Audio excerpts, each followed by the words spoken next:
Hey Wargamers, welcome back to the channel Death from Above Wargaming. I'm Aaron and I'm back with an exciting Battlytics review of a mech that will be coming in the new Kickstarter. It is the Black Python. It is a clan mech. It is devastating. It has tons of pulse lasers on it. So very excited to see how this one does. Actually, the first time I faced this mech was actually last year, 2023, at Adepticon. When DFA played against CGL. That was a great game, by the way. So, the Black Python was introduced, it says produced in 3051. The Inner Sphere Forces designated this thing as the Viper, which is interesting because there's a Viper, but they call that the Dragonfly. And then the Black Python was later picked up by Clan Snow Raven and redesignated as the White Raven. I don't know, very uncreative. It has lots of names, but it is a fantastic mech regardless. So this thing basically moves very fast. 585, it's a 75-ton mech, so that's a good clip for that size. It dissipates 24, so it does 12 double heat sinks. Just eyeballing the weapons, I'm not really sure that's going to be enough, but we'll see. It does have an XL fusion engine, endosteel and ferrofibers. It's got excellent armor coverage, 91.3%. And if you look at that center diagram, it looks real good. So this thing does have two hand actuators. It has like those weird tiny little hands, kind of like the Night Star it reminds me of. And so this thing basically is in production all the way from its start date in 3050 all the way through into the Ill Clan era. Weapons, it's got two machine guns. Those are in the left arm. And then otherwise, it has basically on the left torso and right torso, mirror images of large pulse, medium pulse, and a pair of small pulse. So that grouping on both sides. And all of those are linked to a targeting computer. Again, pulse lasers and targeting computers, it should be illegal.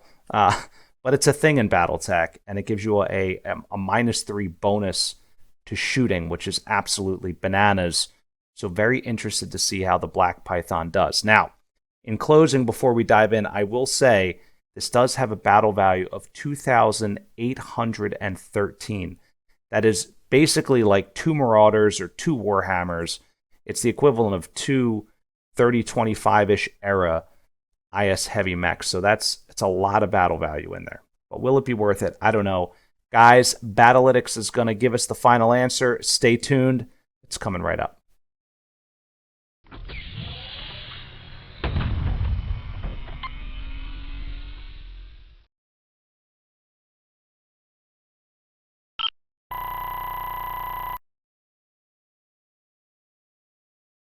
All right, and we're back, diving into the offensive benchmarks. Let's see just how dangerous this Black Python is.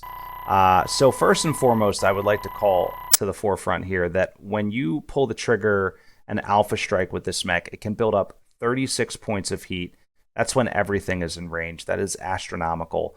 And you can see that reflected in the red line ACD. So basically, as soon as it gets into range, I mean, it can start building up crap tons of heat. Basically, as soon as those medium pulse are in range, it can build up 5 points of heat per turn, and then only gets worse from there. So, damage, what does it do? Baseline's 265.6. That is very, very, very high for a 75-ton mech. It can get up to 281.1 when you optimize it, which is very important for this mech. So, whenever I see a significant difference in sort of the baseline and the optimized damage, and whenever I see a very steep heat curve, it tells me that this mech really isn't a beginner mech. I think you need to know the mechanics of the game to use the Black Python effectively. Otherwise, you're just going to end up shutting this thing down. But let's look at the lethality index here. So, how did it do? It kills a javelin, obviously, 100% of the time. The average time to kill is only 5.92 turns. So when up against a javelin, and remember, these things are starting at significant distance and closing, it only takes 6 turns, basically, to just annihilate this thing. It doesn't generate a ton of critical hits, but what I thought was really interesting, and I actually didn't understand why, 20.6% of the time, it's getting head kills. I think that's a combination of the fact that it's hitting a ton, okay? And I'll talk about that in a minute, but the accuracy is through the roof. And then on top of that, it does have a significant number of weapons, right? So if we go back and we count all the weapons, 2, 4, 6, 8, it's got 10 different weapons on this mech. So as it gets close, now granted, 2 of them are machine guns, so let's pretend it's got 8 weapons, eight real weapons. I mean, that's a lot of opportunities to hit the head, and you are hitting very frequently. And pretty much, with the javelin, like a solid hit from the pulse laser is going to knock it clean off, from the large pulse laser, I should say. So that was an interesting stat. The other thing I want to go back to is accuracy on this mech, and this will be a theme throughout this analysis. But if you look at the red line ACD, so it's basically riding the red line at 29 points of heat, right? 8 turns into this simulation, but the damage doesn't drop. So your gunnery penalty is through the roof, right? Assuming you survive the ammo explosion checks, or you dump your machine gun ammo, or it just blows off your left arm and you don't care, you're still doing 238.8 points of damage, which that's just holding down the trigger and mashing the buttons. That's crazy. The difference, the loss is not very big there. And again, that's a byproduct of pulse lasers, targeting computers. Your gunnery penalty, the loss there is not very high. So kind of interesting. So offensively, this thing is a beast. It's resilient. One thing that jumps to mind, like if your opponent, and it's like a rare sort of outlying edge case, but if your opponent is packing tons of Inferno SRMs or like Vulcans and fire starters, this is a great mech to just go in and clean them up, because Black Python don't care. It's like the Honey Badger. You could heat it up all day. It doesn't matter. So let's take a look at the defensive benchmarks, guys. Stay tuned. Let's see what that says. All right, so here it is. Armor diagnostic looks clean. It does have a lot of armor in the rear, probably more than expected. It's way over the average, and it's way over target. Really, your rear armor should be, just looking at the blended average, about 75% of what's, or rather 25% of what you can put on the front. This is way over that. So that's the only thing I can complain about, and that's sort of nitpicking. But I would take that armor and maybe move it. You could put it on the side torsos or something that's a little bit more valuable. Again, you're talking about nickels and dimes, a couple of pips here. It's not going to make a huge difference. Mobility looks very, very solid. It does not have heat sinks in the legs. It's just that's just the leg slot. So if you do happen to get through that rear armor, you will be hitting a hip, a leg actuator, foot actuator, something along those lines. But it happens very infrequently because the thing has 26 pips of armor. That's a lot to get through. So it's a pretty well armored mech overall. Not seeing a huge loss in mobility. Now survivability equally great, 95% on the nose. Most of the deaths are coming from engine deaths, but that's only slightly more than the actual just coring the thing out or knocking its head off. So you're talking about in 10,000 simulations, 5% of the time overall, it died. And if you look at the survivability curve, it is extremely favorable. Throughout most of the simulation, it was on its feet, moving and doing its thing. So it takes a lot to bring the Black Python down. Again, it doesn't have any notable weak points, and ammo deaths are 0%. Yes, it has MG ammo, but nobody cares because it's cased and it's in the arm. So if it knocks that arm off, it's really not a big deal at all. On to efficiency. So what we see here on the efficiency side. So again, survivability, very, very good, 95%. We talked about that damage loss from the heat side. Damage loss from the death side is even less. It's 1.8%. That's phenomenal. That's a very, very strong number. You're almost guaranteed to be doing the damage. And that is, again, byproduct of two things. One, the fact that you're hitting so much so often, thanks to the cheese of the targeting computer pulse laser combo, and that combined with the survivability of the mech, it's just very, very strong and very, very reliable in that regard. So the efficiency rating overall is 7.01. And you might say, Aaron, that's crazy. I thought this mech was really, really good, and I thought you said it was phenomenal offensively. Well, don't forget it costs a freaking fortune, 2813 battle value. But let's take a look at the gunnery sensitivity. So all of our simulations are done at gunnery 2. This thing is actually negative for gunnery sensitivity. In fact, it's maybe one of the most negative that I've seen, basically minus 0.4. So that means as you drop gunnery, efficiency goes up by, on average, 0.4. So at gunnery 4, this thing's efficiency is 7.7, which is pretty darn good. And if you look at the curve there, you can see, like, once you start to crest 8, that's where, that's truly in, like, the elite class of mechs, 8.5 and above. But once you're past, like, 6 and into the 7s, like, that's really, really good. That's a good buy. So this thing is, I think, an excellent bang for buck mech overall. I personally wouldn't run it at gunnery 4. I would run it at gunnery 3, primarily because you can take on some heat and you don't have to worry about it. And again, it's got jump jets. We didn't really talk much about that, but it has jump jets. So even if you take on a heat penalty, you can still get your 5 movement, your 5 hex movement.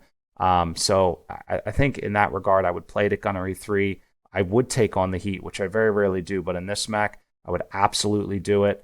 And you can just jump around and do whatever it is that Black Pythons do. All right, so let's talk about what Black Pythons do. Let's talk about the battlefield roles and the threat and things along those lines. So the roles I picked for this mech were as follows. I picked Brawler, I picked Cavalry, I picked Vanguard. But I mean, you could get away with a lot of different roles. This is really like a multi-purpose type mech. I could even see this thing being in that skirmisher role. It's not so much a fire support mech, but again, those twin large pulse lasers are absolutely devastating. They already have phenomenal range brackets, plus the -2, plus an additional -1 for the targeting computer. It's almost unfair, to be quite honest. So here it is. All right, so threat assessment, as you can see, the Alpha Strike just gets bigger the closer you get. The peak Alpha Strike is 50 points of damage at 3 inches. What's crazy is that donut chart in the bottom right of that center window, that the ACD cap, 98.7%. This is the highest I've ever seen it. So what that means is when you roll the dice, how likely are you to get all the damage you want to get? And this is saying 98.7% of the time you're going to get what you want. And again, that's within the simulation parameters, right? You are going to have shots where you need 11s and 12s to hit because the dude's in, like, water that's in a forest that's behind a mountain. And, your to hit is going to be very, very high. But on average, right, you're very likely to get the numbers you need, right? So just think about it. A hard shot like an 8+, right, that you might need, suddenly becomes a 5+, right, with the weaponry here. With the targeting computer and the pulse. And it is all pulse and all targeting computer, minus the machine guns, which again are really like point defense.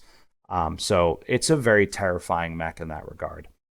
All right, what else is important to talk about? The one thing that is, I think, a weak point of this mech is if you can, and maybe this is why the rear armor is so high, if you can maneuver behind it, it can't do much. It can swing its left arm around and ping you with a couple of machine guns, but all of its weapons are torso mounted. So it really struggles against mechs that can get out of its line of sight. It doesn't have any rear facing weapons. It doesn't have arm mounted weapons that it can flip around. So maybe that is a weak point, but again, all it takes is for you to win initiative or use your jump jets effectively, and I think you can mitigate most of that risk. So overall, let's talk about overall Black Python. My initial take on the Black Python was it's weird looking and I don't understand it. It kind of looks like a Starscream from Transformers with legs. It sort of looks like a lamb. I don't really know. But when you really look at the weaponry on this thing, it is absolutely beastly. It's very, very devastating. The battle value is high, but the survivability combined with just the payload makes this thing an absolute monster. So to me, I definitely think it's one that I would include in a force. I might paint it up in maybe Clan Barrock colors. I don't know, maybe Clan Wolf. I'm not sure. I got to see. Maybe I need to do a Snow Raven for us. We don't have any Snow Raven on the channel as of this filming, so maybe I'll do that. But we'll see. So anyway, bottom line, love the Black Python. Very interesting mech. Very good bang for a buck. Just very devastating overall. Very, very scary. Lots of easy hit rolls. It's probably very satisfying to play. You probably hit a lot with this thing. It probably feels good to play the Black Python. Anyway, all right. I want to know what you guys think about this thing. Is it broken? Should it be illegal? I mean, it seems almost too easy. That 98% keeps on jumping out at me. It seems insane to me. But let me know what you think in the comments. And also, I haven't really looked very closely at the other Black Python variants. I know there's, I think, 4 other ones. I think it goes Black Python, then 2, 3, 4, 5, and then there's the White Raven and the White Raven, White Raven 2. So those are both. Actually, I have them up on master unit list. Yeah, that's right. So there's a few different variants of these things. Generally, they're all in the mid to high 2000s for battle value. But interested to know if there are ones out there that you really like or not. That said, let me wrap up with a couple of things. Number one, Aries Games and Minis. When all the new Mercs Kickstarter stuff is out and you want to get your hands on a Black Python, head on over to Aries Games and Minis. Derek's got the best prices. He's got all the stuff there. So, not just the miniatures, but also the books, the dice, the novels, terrain. He's got some great 3D printed terrain from Hardware Studios and Thunderhead Studios, just all the best stuff out there. So that's first, Aries Games and Minis. Secondly, please subscribe, leave a like, just click the thumbs up button for the love of God, and leave a comment. Let me know what you think about the Black Python. If you want to get more involved in the channel, head on over to Patreon. It's as little as $1 a month, get you in on the action. There's some higher tiers that get you some additional perks and benefits and things along those lines. And that keeps the cameras rolling and the lights on, keeps our equipment up to date, and of course helps us to cover all those crazy expenses, like fixing up my mechs every time Tom smashes one. It's true, it happens. I'm just kidding, it doesn't happen. Tom's a gentle soul, he would never do that. But if you want to get involved, definitely over to Patreon. We love it, and thank you to all of our patrons who help us out. But that said, I'm all done marketing, guys. I hope you enjoyed this review of the Black Python. Admittedly, did not know very much about this mech coming in, but really excited I took a look at it, and a little more excited now to get it in the Kickstarter, get it painted, get it on the table. So that said, thank you so much for watching, and of course, stay tuned. Always great stuff coming from Death from Above Wargaming. Have a good night.